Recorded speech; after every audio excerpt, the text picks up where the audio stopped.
Ashante gamers! Pittsburgh Weiss Schwartz back again with another Rush Rundown. This time we're going to be going over No Game No Life in the English competitive metagame. It's going to be a quick, concise overview of No Game No Life's strengths, weaknesses, and notable cards that you'll need to know about in 10 minutes or less. This isn't going to cover every card in the set, but there's a bunch of information in this video, and if we're going too fast, feel free to pause it. Let's hop right in. No Game No Life is a unique and underexplored set that has strong filtering effects and unique event cards to make up for some of its underpowered characters. The lack of a truly solved list for this series also makes the deck tricky to approach, as you don't really know what your opponent could potentially be playing. This unpredictability is most apparent at level 1, as you will not know what type of climax combo, if any, they are running at that level. Some require reverses and some don't. Through your opponent's mulligan and their opening turns, keep an eye out for what is going into their hand and into their graveyard. Try to get an idea of what they're playing. No Game No Life's level 3 usually does not require a reverse, but they do like to have reverse targets. One of the popular builds for No Game No Life is the yellow-blue Sora Shiro-centric build. In this build, you're usually going to see the Shiro combo, the level 1 Shiro that you see off to the side there, which is a stock charging combo that has good synergy with the Sora finisher, which on attack allows No Game No Life to send the bottom card of their stock to waiting room and burn you for 2, if it is a level 3 card. This is legitimately one of the most efficient finishers in the entire game, but No Game No Life has to jump through a lot of hoops to set it up. They have a lot of ways to manipulate their stock, either through the Shiro mentioned before, which can stock charge to the bottom or top of their stock, or the early play Shiro, which allows your opponent to take cards back from their stock to their hand, and then with the same number of cards from their hand into their stock. Though No Game No Life has a lot of stock manipulation capability, the deck is very susceptible to stock swapping effects. So if you have anything like a Buns for Luck, Yui, or any sort of card that can mess with your opponent's stock, definitely be looking for those in this matchup.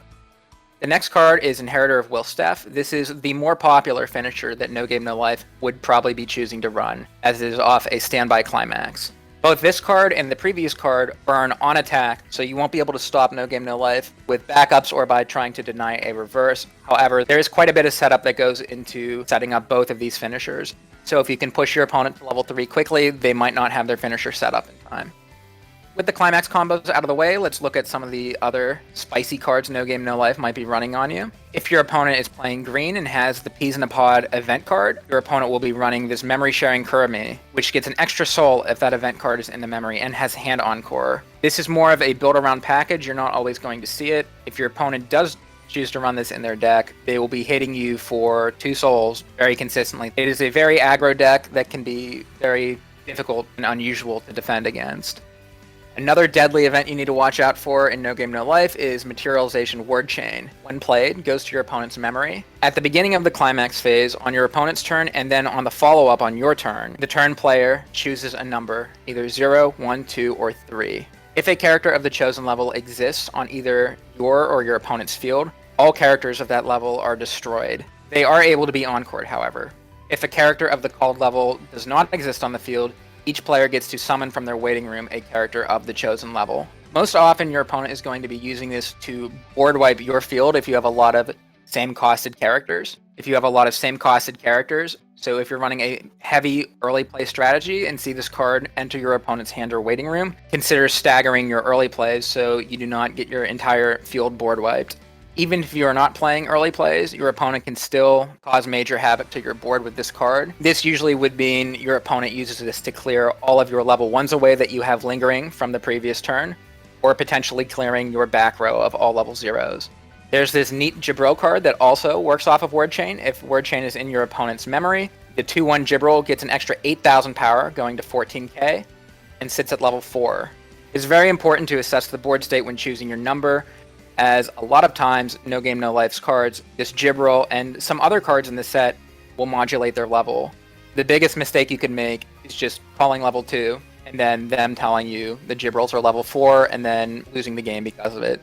Onto the counters that No Game No Life might be running. So they have the 1-1 Shiro, which is a 1500 backup that allows them to clock themselves from hand to anti-change one of your higher level characters to the bottom of your deck. And they have a 2-1 sat counter for 2500 power that allows them to reduce the soul of one of your attacking level 3s.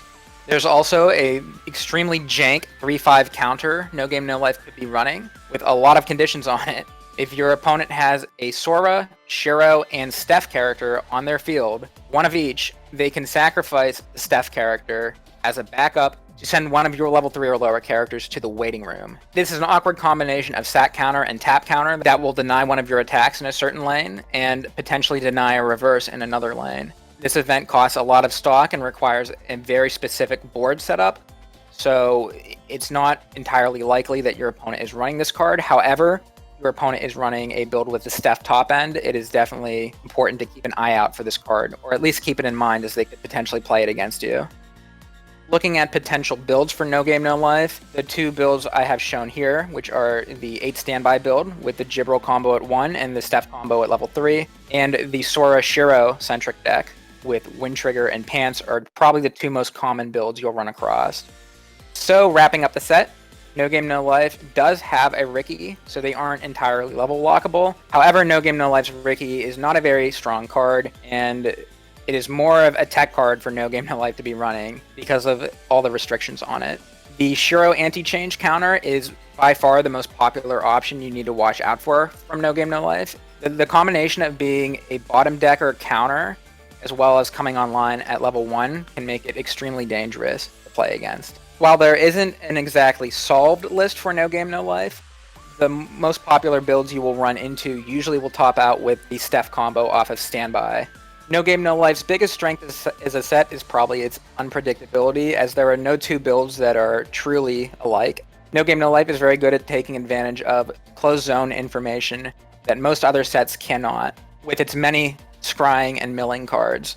They also have a lot of events that have very powerful, unique disruption effects, despite being very built around cards. No Game No Life, however, has generally underpowered cards. Most of their characters they play are going to be either understated or overcosted, or otherwise outdated in terms of effect power creep.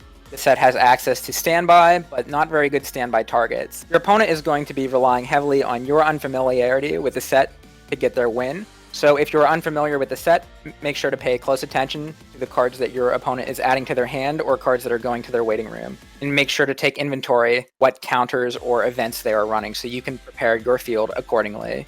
And that's basically it for No Game No Life. If you liked the video, please drop a like and leave us a comment to let us know how we did. It really helps us out. We'll be releasing more Rush Rundowns every Wednesday and our usual deck techs every other Friday. Along with these links we drop at the end of all of our videos, we'll also add some sample deck lists for No Game No Life below if you'd like some more in-depth examples of what you might run up against at a shop challenge or regional. With that, we're done. Pittsburgh White Shorts signing off, and we'll see you all in the next one.